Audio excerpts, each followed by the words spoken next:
చేతిలో పడగానే అది ఎంతో విలువని నాకు చూపితివే.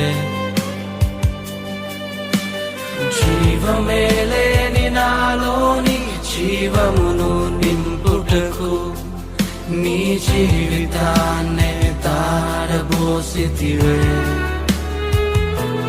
నీది శాశ్వత ప్రేమయ నేను మరచిపోలేనయా. ఎన్ని యుగాలైనా మారదు. ఎండిన ప్రతి మోడును మరలా చిగురించును నా దేవుడు.